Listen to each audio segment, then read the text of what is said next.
Today on Live Daily News, we had a shooting this morning and a stabbing this afternoon. We're going to hear from Chief Travis Griffith on that. A new playground was unveiled yesterday, and Howard Street is closed. I'm James Bellini, and this is Live.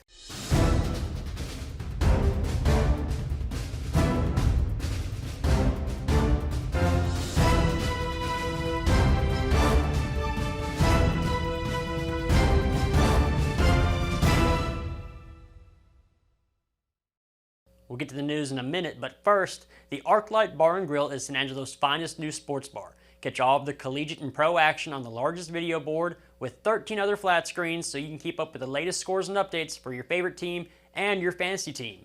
The ArcLight also hosts fight nights for the biggest boxing matches and MMA fights, comedy shows, and more. Go visit the ArcLight Bar and Grill located at 441 Rio Concho Drive in San Angelo. Starting off the news, we had some serious crimes today in San Angelo. San Angelo's Police Chief Travis Griffith did hold a press conference today to address the serious situations in town. Let's take a look. Afternoon, my name is Craig Thomason. I'm an assistant chief with the San Angelo Police Department. I'd like to start this off with saying it's been a busy day. I'd first like to thank the Tom Green County Sheriff's Office and the Texas Department of Public Safety for their assistance while the San Angelo Police Department dealt with what we're about to talk about. I can tell you all the San Angelo Police Department has been working tirelessly today, and we have some of the best detectives on these cases who are committed to finding the truth and bringing justice to the victims and their families. So at about 8 a.m. on this date, patrol units responded to a shooting victim in the 1500 block of South David.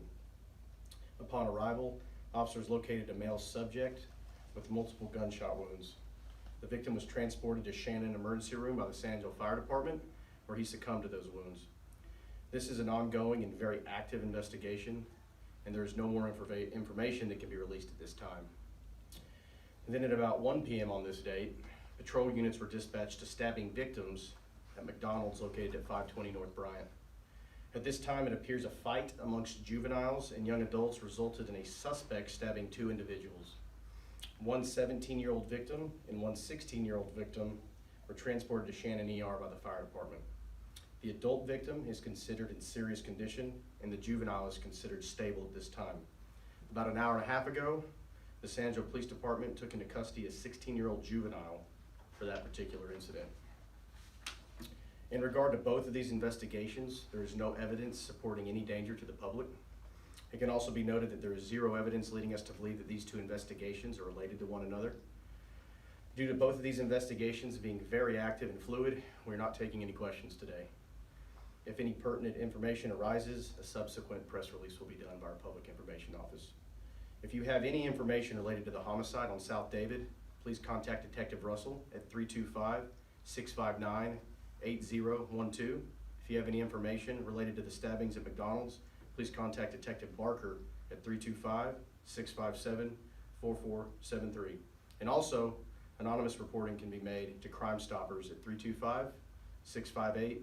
That's all I have for today. Thank y'all.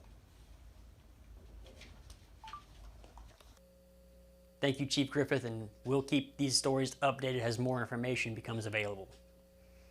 Mountainview Park is home to a brand new playground as the ribbon cutting ceremony was held yesterday afternoon. Located at 3031 Freeland Avenue, the new playground was funded through a grant secured by the Alcohol and Drug Awareness Center of the Concho Valley, which this one was in the amount of $188,000. The grant was specifically allocated to reduce stress from the pandemic. Parks and Recreation Director Carl White and San Angelo Mayor Brenda Gunter both spoke at the ribbon cutting. Mountainview Park was developed in 1977 and sits just a few blocks away from Houston Hart. Have you downloaded the San Angelo Live mobile app yet? It's free and it's the best app in the business. Download it off the Apple App Store or the Google Play Store. Stay up to date with news in San Angelo. And road construction is back, this time along Howard Street from Webster to Bailey Street. Beginning today, construction is expected to continue into late November, and there will be no through traffic, including alleys, that's going to be permitted on Webster, North, and Coleman Street. Businesses along the route will continue to be open, and drivers are urged to make alternate plans and expect delays. And into weather right now, we're at 90 degrees, the high for today. Tonight, the low drops down to 58, and then tomorrow on Wednesday, the high is 88. We have a low that night that dips down to around 59. Then on Thursday, the high is a bit higher at 92, and the low drops down to 59. Good news though, the outlook is sunny and the highs seem to hang out right around 90, underneath 90, and the lows look to hang out in the upper 50s, lower 60s. When we come back, we'll have Chuck Waddington with ASU volleyball, and then Josh Blanick talks about the Monarchs that are going to be coming through town here shortly. But first, a word from the Bass Bunch. $59,999 for a new Ford Expedition XLT. Get a full-size 3-row seating SUV for the family that needs a lot of room. Equipped with a moonroof, second-row captain seats, along with many more features, make it the absolute perfect SUV. You can only get deals like this at Jim Bass Ford, Houston Hart and Arden Road, or shop 24/7 at bassbunch.com, or use this QR code. Yep, the one on my shirt. Okay, go ahead. Coach, I was going to ask about that crazy comeback y'all had and that wild kind of fifth set. Can you just talk about how that match went down? Yeah, well, we came out not so strong, you know, and they came out fired up. I mean, they're a really talented team across the board. They have been for years. And, you know, they took it to us in the first set. We weren't present. It didn't seem like we were present, you know, and so second set we're up. We should have won the second set, and we just kind of, the wheels fell off a little bit at the end, you know. So we had not a Newt Rockney speech or anything like that in between our little 5-minute break. I'm like, listen, you know, winners find a way. You know, we got to compete. We got to compete harder. We got to be locked in. My good players need to be good players right now. You know, we can't take a break. You know, there's no plays off. And so we came out in the third, and it was a tight set, 25-23. You know, the fourth set, you know, we made some changes. We put some new people in some different spots and kind of sparked a little energy, you know. And the fifth set, though, we actually lost the match, 18-16, lost, match over. And if you watch the video, you see my assistant jump up. He's like, hey, they're in the net. We challenged it, won the challenge, ended up winning 24-22. That's the second time in my career that's happened. It happened in 22 against Midwestern here. We lost the match, challenged it, got the call, won the match. So don't recommend it. Not something you want to do on a regular basis, but man, how gritty is my team? You know, like it's just, I was super proud of them for not being at their best and still finding a way, you know. And for some younger players, like Julie Hopkins came in and had 10+ kills for us, you know, like playing a position she's never played before, you know. And like credit to her, like she's been waiting and just, we talked to them, you've heard me say this before, we talk about opportunities all the time, and she had an opportunity, she made the most of it, you know, and it helped her team, and her team went crazy for her. That's the best part, you know, like the support that these girls give each other. You know, there's 20 kids on my team. I play 9 or 10. So more than half of my team is normally not playing in a match, and they're just still right there for each other, with each other. It's just the best possible scenario for us right now. Coach, before the game before the reverse sweep, which obviously was a phenomenal game, you guys actually scored the third most assists in program history in the 3-set match that you guys had played just before that. What does that kind of show you as the epitome of this team, being that this team is so close-knit together, like you've said in previous interviews? Well, I think that, you know, we have multiple players that can score. You know, we're not dependent on one kid. You know, obviously last week we had a player, Maddie Parrish, who just went off and was like otherworldly. Like she was spectacular, National Player of the Week, you know. We don't expect that every week, you know, but we have a lot of players that could score. I think Evelyn this week had a week that could be National Player of the Week, you know, caliber type performance, you know. So it's not, we're not just banking on one kid. It makes us hard to defend. But like you said, you know, like we've got a group that wants to win regardless of who's scoring the points, you know, and whether they're in the match or on the bench, they're all in, and that's something you really have to appreciate as a coach, because it's hard to not play. All these kids were their top dog on their team, you know, from wherever they came from, and it's hard to not be that kid, you know. And they're engaged, they're competing in practice, they're working their tails off in the weight room, everything that you would expect, you know, a competitive kid to do. And so even without the payoff sometimes of the playing time, and so I give them all the credit for that. That's amazing that they're bought in like that, and I appreciate it. Comes from our leadership, our captains, and our people that are on the court, that they appreciate those kids so much, that it's not a us and them, it's just an us, and that's a really awesome feeling. How do you feel about the matches coming up, especially the one in Canyon against WT? Yeah, they'll be ready. They'll be ready. So we have to play well. It's their place. It's really tough to win in the box for sure. We've only won there a few times, and so we have to be prepared for a dogfight. In a crowd that's going to be relentless. Which is awesome. I expect that. And I hope our players are ready to compete. I think we surprised some people that a couple weekends ago when we beat DBU and WT back to back, but we didn't surprise us, so we have to come in with an expectation to compete. If we came in like we did last weekend, we will get rolled, and so we have to come in with a different mindset and a different expectation when we go up there. Thank you, Coach. Thanks.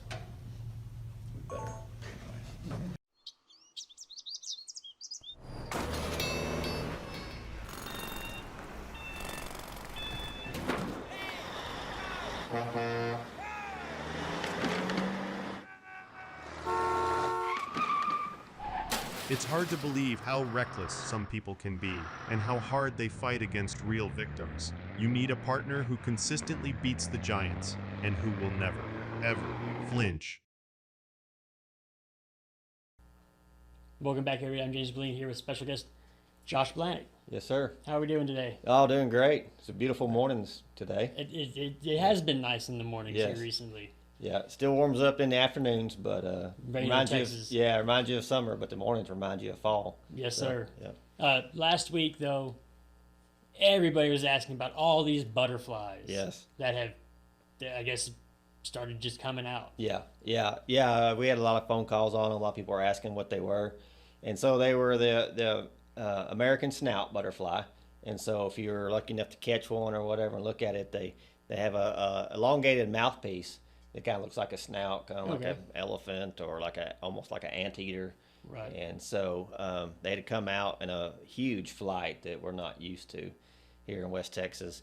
We actually had a flight earlier in the summer, and we had some questions on them and stuff like that. And so they had laid those eggs, and they kind of have a life cycle to get to adulthood of about 15 to 17 days. And so we had that early September rain that was great. And so all those eggs had hatched, and they went through their larvae stage, which are caterpillars. And so that was about 18, 19 days after that rain when we saw that flight to those butterflies. So, All right. Because people were thinking, my mom said, is that the monarchs? Yeah. Because the big monarchs are going to start moving through as well. Yeah, exactly. We had that same question too there. And no, they weren't the monarchs. Like I say, they were a smaller butterfly. But that leads up to a great point. We just finished September. We're into October. We'll start having those cold fronts, and I would think any day now to the week we'll start seeing the monarchs making their migration from the northern states down to Mexico. And they travel through Texas. Right. What kind of plants can you plant to maybe attract some to your yard if you? Yeah, it's too late to plant anything. But if you have, your summer plants already in place. Anything that's pollinating right now is a great food source for them. If you're used to it, a lot of times we'll see them stop and roost and rest in pecan trees. They like those. But any of our flowering plants right now, your lantanas and anything that's got pollen. Of course, we all know milkweed, but provides a great food source for them as they're making their way south. So you have them big lantanas in your front yard. Oh man, you can bet there are gonna be some monarchs there. Yes, yeah, that'd be a great plant for them. Yep. All right. Well, while we're talking about plants, you said it was a rough year for cotton and corn. Oh man, it was a tough summer. Kind of the third, fourth one in a row that we've had as far as agriculture. Right. Hot, gets hot early. Doesn't rain throughout the summer through the growing season. Our corn, which we don't have a lot of acres, but our corn yields were down. Sorghum yields were very, very low. Started off with some May rains, and it just got so hot and dry.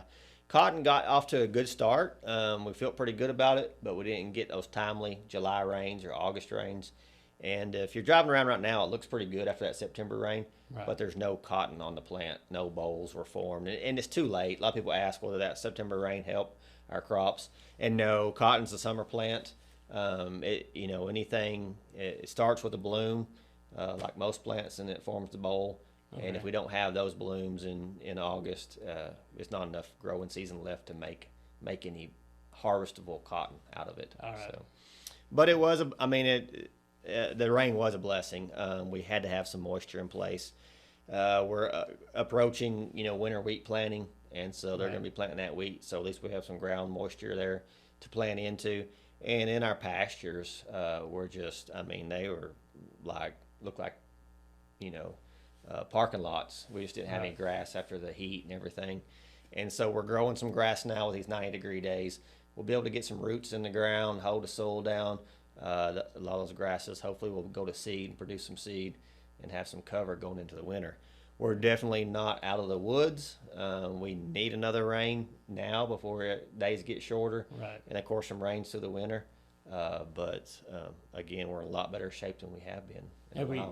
We had Chuck Brown, and he was talking about how much rain the area lakes got, you know, and any rain is great, but for those crops, you got to get them timely. Consistent. That's the thing about West Texas is if you get them timely rains, we can do a lot with that, other than all at once and then a dry spell, which is what we've been having the last couple of years. So I was at a meeting this morning. Our water table. A lot of people have questions about our water table. A lot of people were, wells were going dry or getting very low before that rain. It has picked up some. It's kind of a Band-Aid right now. Again, we could use some more rain. Right. But it did help our underground water table too with that rain. So. All right. Well, did I miss anything? No, that's pretty much it. We just like I say, it's a great time of year. Just need some more rain. Keep going. Our 4-H program, it's started September 1 and hit the ground. Running. It never stops anymore. It goes from September to August 31st. There's no slow time, but we got a new 4-H year started. And kids are busy. I just came back from State Fair of Texas. We got kids competing there today and tomorrow, and wish them luck. The ones that are there, we had sheep and goats there this weekend, and they had a good run. So congratulations to those kids. And we're moving right into our food and nutrition time of year, and different judging events going on. And then before we know it, it's going to be winter, and we're going to be having a county show in January and going to all the major stock shows. So it's fun times. Yep. Always busy. We're out there at the stock show on the road all the time, definitely. So we know how busy it is. Yes, sir. Yep. Mr. Blank, thank you for coming in today. Yep, not a problem. Thanks for having me. Yes, sir. Back to you guys. When it comes to unique pieces you can't find anywhere else, Kano's Diamonds and Coins is your one-stop shop. With over 24 years in the diamond and coin industry, Kano's Diamonds and Coins is West Texas's choice for diamonds, jewelry, coins, silver, and gold. Owner Bill Cano stands by his work and offers free consultations, including estate jewelry. Don't just trust anyone with your valuables. Come see the staff at Cano's at 1016 West Beauregard in San Angelo. Thank you for watching the Live Daily News Show, the only locally owned news show in the Concho Valley. Go like us on Facebook, X, and other social media platforms, and download the San Angelo Live mobile app to stay up to date with news from in and around the Concho Valley. Thanks again, and we'll see you back here tomorrow.